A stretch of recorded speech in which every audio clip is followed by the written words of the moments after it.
quite a different genre from her professional publications, obviously.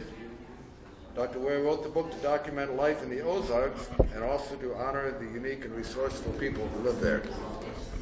We will be raffling off a copy of Dr. Ware's book, so feel free later, if you haven't already done so, to put down your name and email address.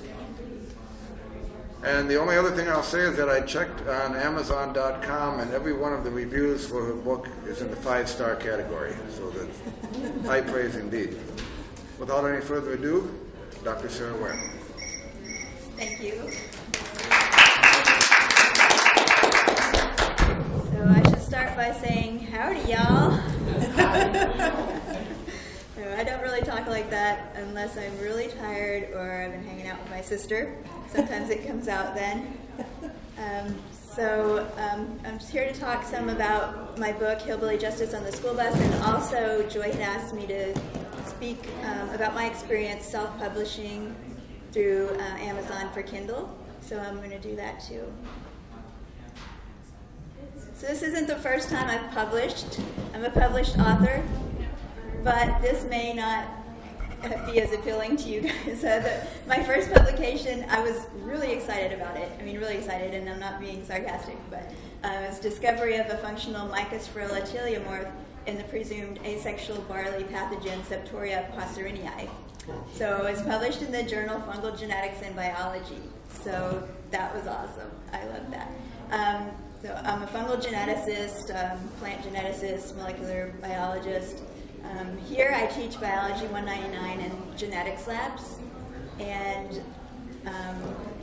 I just wanted to kind of compare and contrast the two types of publications. So this one is extremely scientific, impeccable grammar, and it's got all the jargon, even in the title.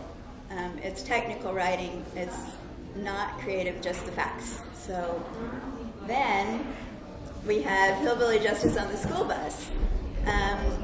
I was a hillbilly, grew up on Hoot Owl Mountain in the Ozarks. It's completely non-scientific jargon in this book, incorrect grammar on purpose, and it's creative writing, so it's still just the facts, but it's a little more flowery in the way that I talk about them. So when I started to write this book, I thought, how do I envision this book? What do I want this book to be? What kind of format when I'm finished? So I definitely wanted it to be short, because people don't have time anymore. I don't have time anymore. You know, a big novel, it's great and it's romantic, and you know, you sit by the fireplace and read this for hours, but that's not my life, and it's not a lot of your lives. So I wanted it to be short. I wanted it to be easy to read, because reading should be fun and not a chore. And I feel like sometimes when I was in college, you know, it was just a chore, and then it just kind of stuck with me that way too throughout after college. Like reading, oh no, that's kind of a chore. So I wanted it to be not a chore, something that was fun. I wanted it to be humorous, because life's too short, right? So my mother told me, yes, everything in this book is factual, but I would not have been able to tell it with the humor that you did, because it was also a hard life, but it was a fun life, and factual.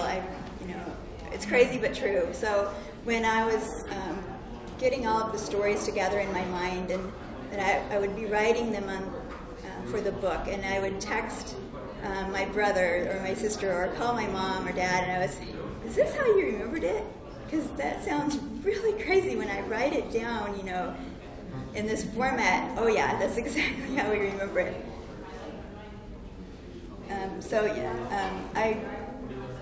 I just wanted to say, I envisioned it, it's a snapshot memoir. So I don't know if that's a term or not, but that's what I kept thinking when I was writing the book. I want a snapshot memoir, so I want it to be just little pieces of my life that will give you an idea of how it was to live that way, and not so many words. So this is my dedication page, and the opening line I actually thought of before I went to a job interview. It was a really nice job that I really would have loved to have, and it was with a very innovative company. And so I thought, what can I say when they asked the question, tell us about yourself? So I went in with my poncho that I bought at Teotihuacan, the pyramids in Mexico, and got this big poncho on, and I'm the product of a hillbilly upbringing by hippie parents from Cleveland. That was my opening line for this huge interview. So I thought, oh, that would work here, because it sums it up. I did not end up getting the job, but the interview was tons of fun, and I gained a really good Facebook bantering buddy. So you all know that that's priceless, right? So I'm dedicating the book to my parents, George and Judy Kuharek, and in loving memory of my granny, Ollie Vickery. So this book is about my family, but it's also about the Vickery family. And so they've been really wonderful in letting me tell their stories along with mine, because they're really intertwined. So Granny is Granny Vickery. She's not my biological grandmother. She was my babysitter, but she's my granny. And she was a character. So I wanted to just read the first chapter of the book. It's called Cowboy Boots. My parents were hippies. My parents are hippies. My middle name is Blossom. For my mother's 50th birthday, she got a navel piercing. My father is now 63 years old and sports a ponytail. As a teenager, I rebelled by becoming conservative. I believe that everything in my life has been divinely ordered, despite the fact that most things in my life have seemed completely random. I ended up living in the Netherlands and receiving my doctorate degree because of a seemingly random blanket email. And I grew up in the Ozark foothills of northwest Arkansas because of a seemingly random choice by my parents when I was 3 years old. I was born in Cleveland, Ohio in 1974, and my brother George was born a little over a year later. We lived right in downtown Cleveland on East 33rd Street. We had running water and a phone and electricity and close access to grocery stores and all sorts of other amenities provided by a big city. This all changed in the spring of 1977. My parents were avid hikers and campers. Their most recent excursion was in the mountains of Pennsylvania, and they were searching for their next vacation destination. It just so happened that my dad's brother, Uncle Rich, had a friend who traveled throughout the U.S. in an old ice cream truck. So you may be wondering, as did I, whether his friend actually sold ice cream out of his truck to fund his travels. He did not. The ice cream truck had been demoted merely to an RV status. The ice cream man told Uncle Rich about how much he enjoyed the Ozark Mountains of Arkansas. Based on the recommendation of the ice cream man, Northwest Arkansas became my parents' next vacation destination. I still remember standing behind the glass door at my grandparents' house on East 66th Street, waving goodbye as they left. George and I were the only grandchildren, and the time passed quickly because I loved spending time with Grandma and Grandpa. When my parents returned, my happy eyes met theirs, but then were quickly drawn downward. Feelings of amusement and confusion washed over me as I stared down at 2 new pairs of cowboy boots. Then my parents excitedly dropped the bombshell. We were moving to Arkansas. A chaotic whirlwind of events followed. There were emotional pleas from family members to reconsider. Nearly all of our belongings were sold, and my parents purchased a green International Harvester Travelall, which was a sort of hippie SUV of its day. They loaded the Travelall with whatever belongings would fit, plus the 4 of us and my dog Bonzo. Within 3 weeks' time, we left downtown Cleveland far behind. So that is the background for the book. I was a hillbilly transplant.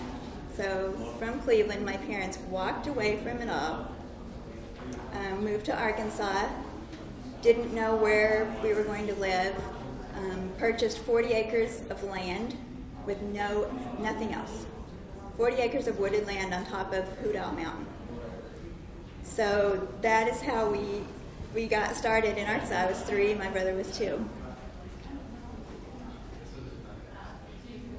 So I wanted to let you know where this is. So you can see where Fayetteville is in the far right.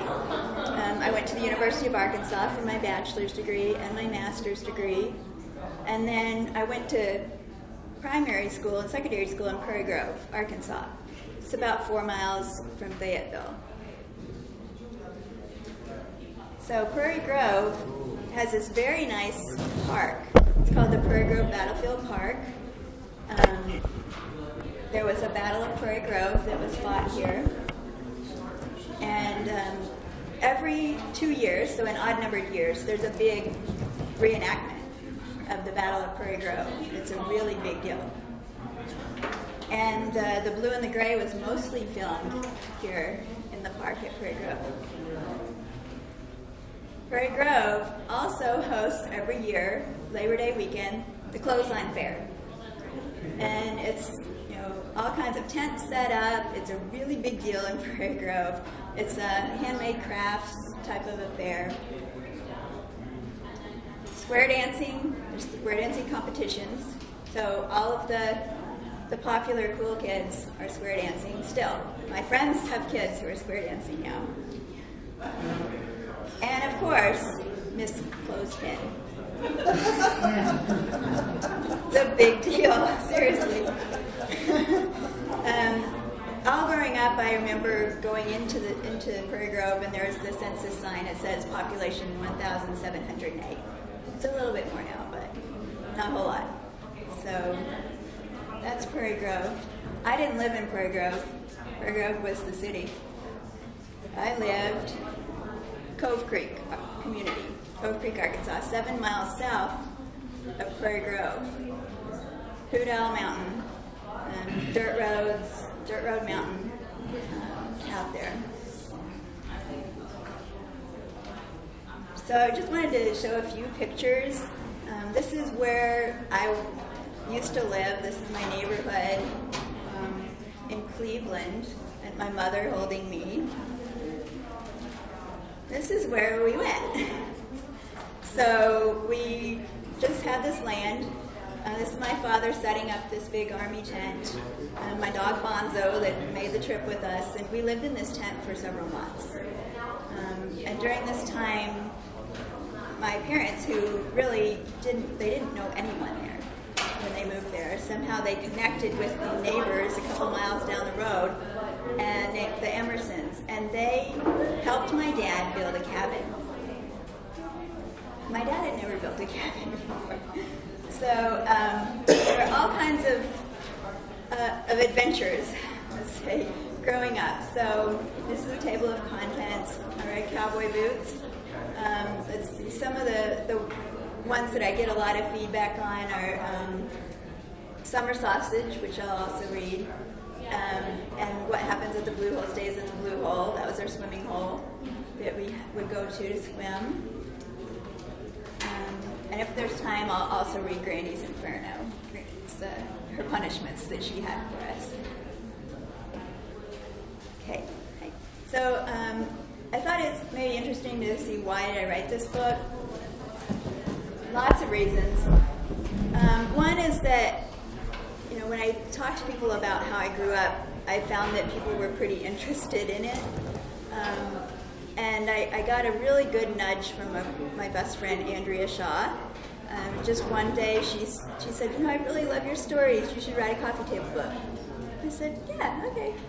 So, I mean, sometimes that's all it takes. If you can be, you know, that person to say, you know, you're really good at this. You know, maybe you should do this. And, you know, who knows where that'll take somebody. So I'm very grateful for that.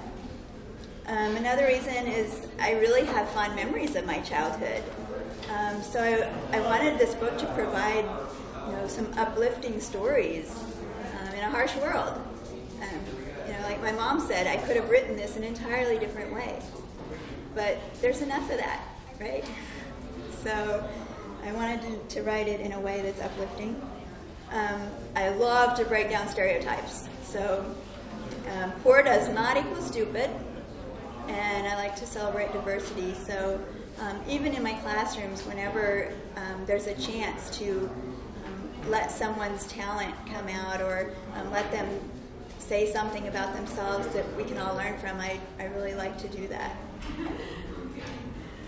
I recognize that I have a very unique background, so I wanted to provide a glimpse into this alternative lifestyle. And I wanted to document life in the Ozarks. So it actually is a historical record. It's just hopefully you don't realize it's a historical record right off when you're reading it because it's fun stories, hopefully. And I wanted to honor my parents and my granny and all the Hill people because they deserve it.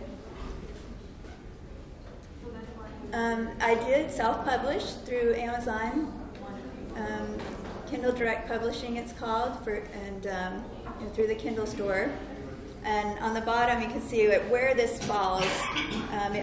It's a Kindle store, Kindle ebooks, biographies and memoirs, ethnic and national. So it's really I did not pick the spot. So when you self-publish, Amazon decides what category you're in. So I'm in ethnic and national biographies and memoirs, so rocking category. I'm really a do-it-yourselfer, and I kind of have this idea about a lot of things. So many people have done it, why can't I do it?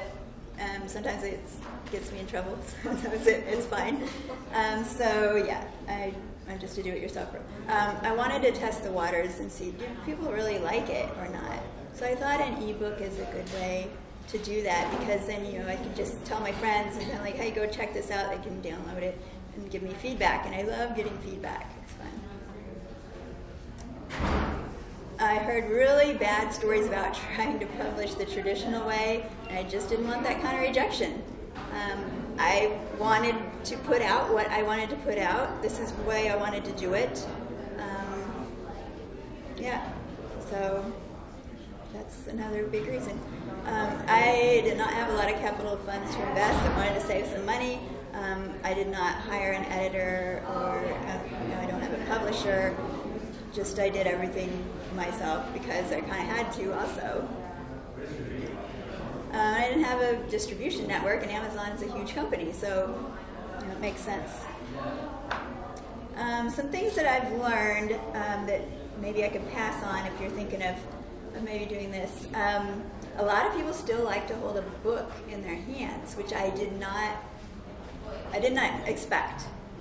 A lot of people have asked for print copies, and I'm working on that now. So Amazon also has a company called Create Space, and I'm almost done with all the formatting for that. It's a completely different format than for the ebook, but it's a really nice option. So I do not have to have any inventory if you do this through Create Space. It's through Amazon. Once they approve it, then it's just up there for sale too. So anyone who would go to the book site, they will see there's an ebook, Kindle version, and there's a print copy. And if they want a print copy, they order it, and it's print to order through Create Space. So there's no inventory. I don't have to hold on to 500 books or something. Ooh, where did number 2 go? Wow. Okay. So, all right, number 2. Many people think they can't read an ebook. I've found that too. So that's something to consider. They say, I don't have a Kindle, and I'm not going to buy a Kindle. I can't read your book. Well, yeah, you can get an app. You have a tablet. You have an iPhone. So all of these devices will read Kindle versions. But a lot of people don't know that. Some people assume that if you self-publish, your book can't be any good. That's also something I hadn't thought about until people told me, well, is it any good? Because my brother did this, and it was really not. It was terrible. And I said, oh, well, of course it's good. But I have to agree there's no second opinion. There's no peer review process. So anybody can do it, and who knows what you're going to get. So that's true. Something personally I've learned or accepted is it's okay to be different too. So just don't let others define you. I used to really think, why am I so weird? Why can't I just stand in line, queue up, and why is this just so exhausting for me to try and do the status quo?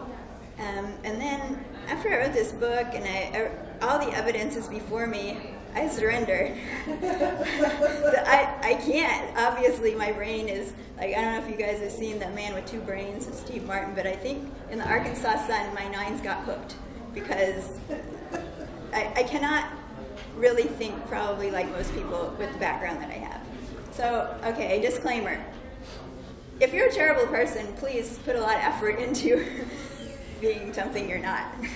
But most people are. Okay, so publicity, self-published books are self-marketed. So I really haven't figured this out yet. But again, there's no peer review. That's good because you decide what's good and you publish it. You say it's ready to publish, it's published. There's no peer review that's bad because any yahoo can decide to publish. And then I don't know that this number is exactly right, but I found a number of about 600,000 self-published ebooks last year on Amazon. So you are a very small fish in a big pond. It's really difficult to make your book stand out. I had another author tell me, wow, you sold 12 copies? That's outstanding. I have sold 2, like in the last 2 years. So really that's interesting. So I've sold more than 12 copies. But another thing I tried was LinkedIn ads. I had a credit to use just because I use LinkedIn all the time probably.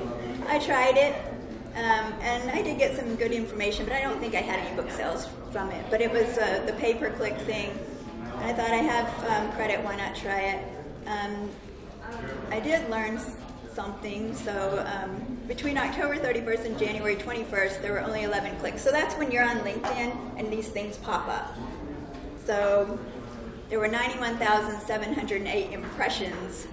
Those are when it's popping up on the side of the screen and you can click it, it's an ad or something. So there were only 11 clicks, up to this point in January. And after there are 10, you can see who's been clicking. And so after there were 10 or 11, then I went in and tweaked the audience. And because most of the audience, the clickers, were writing and editing and publishing people. And so I changed the settings so that it just was going out to those people, and then blam, I got a lot of clicks. So again, I can't translate it into any book sales, but I did think it was interesting that targeted marketing works. I thought that was useful. Okay. Mostly for me, what's worked is I talk a lot. And I talk a lot to a lot of people. Here, talking to you guys, Facebook, friends and family have bought the book, and LinkedIn have professional contacts who bought the book.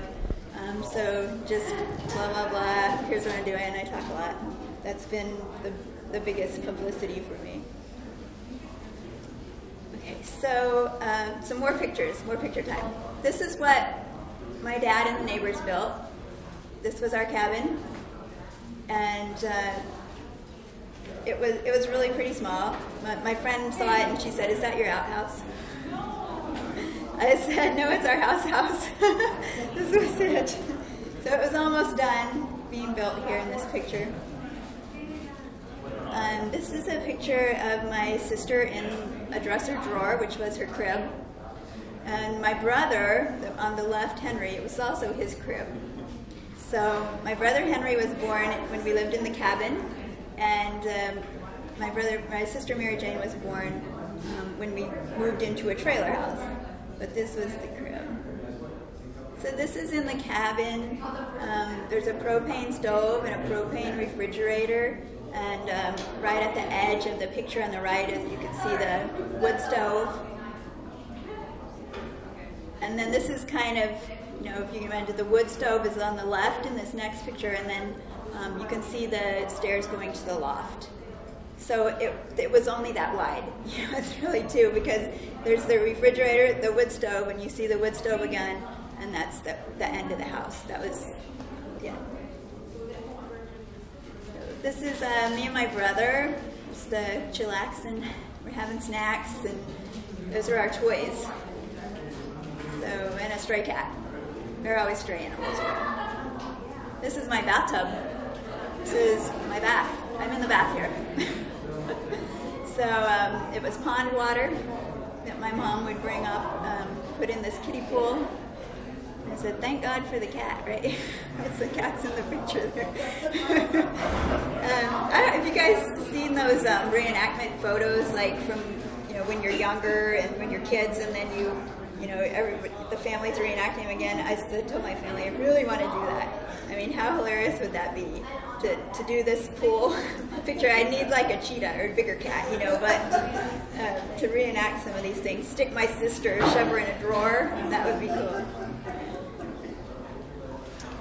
So this is a picture of my granny standing next to my mom. This is with our babysitter, really, she was our granny. We saw her way more than my grandparents because they lived in Ohio, and we were here all the time at her house. And what I wanted to point out here is that in the far corner on the left, there's a 55-gallon steel drum with a hammer on it. And that is how she would communicate with her son who lived up the hill. So she had a phone, but her son did not have a phone. And so when she wanted to get a hold of him, she would go out and bang on this barrel. Bang, bang, bang. And she'd say, "Whoop, Olin!" And he'd come on his front porch, "Whoop, Mom!" And they would yell back and forth. And that's how they communicated. Like I said, it was a ton of fun. So this is Hillbilly dancing in the trailer, and I'm sure it was to a Beatles song. I don't know who took this picture. Probably my grandma when she was visiting. I don't know. But we just had a lot of fun. This is a picture of my mom, and this is the cabin on the left, and this is the step up. That's on the right. So this is the trailer that we moved into, and I have such fun memories, and when I'm faced with staring at the pictures, I just go, wow. Yeah, that was not so nice. But we moved into this trailer. This is another picture of us in front of the cabin, and it's hard to see, but there's a white goat in the background, and that goat is named Summer. So that was my goat, and I have a story about my goat. Okay, so let's go to my goat story.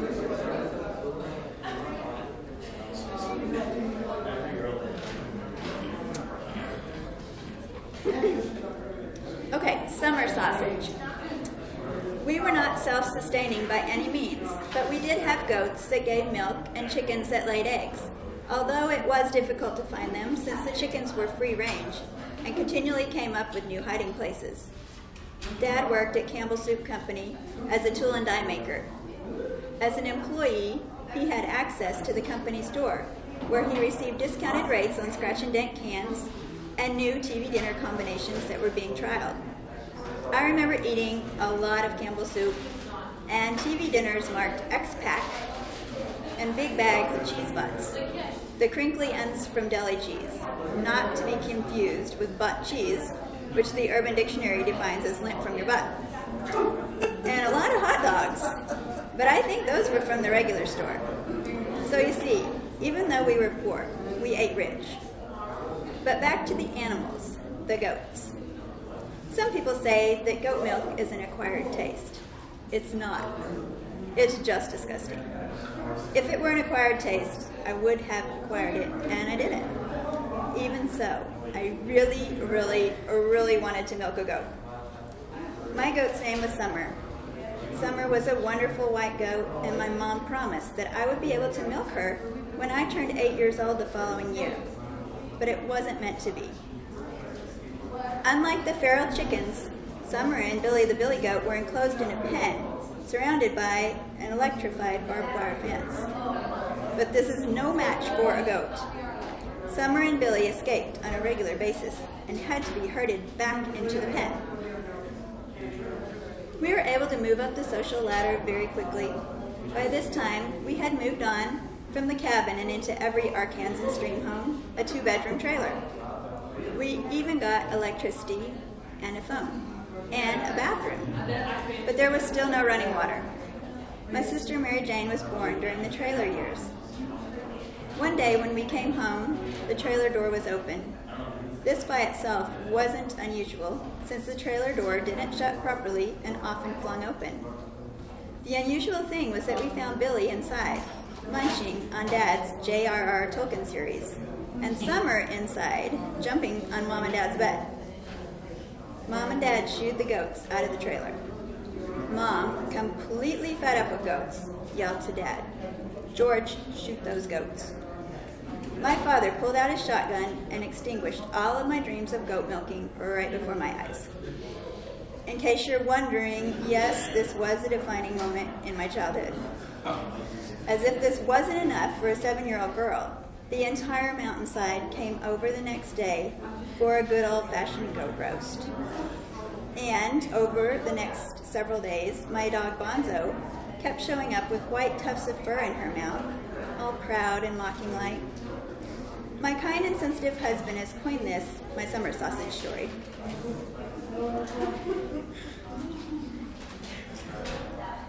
So I don't know if there's time. If there's time, I wanted to read one more. Go ahead? Okay. Okay. Because I really want to get a Granny story in there because she was such a hoot. So let's find a Granny story. Granny's Inferno.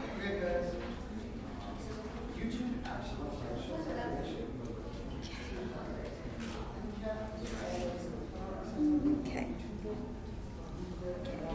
I read Dantes Inferno for the first time in my freshman English class in college.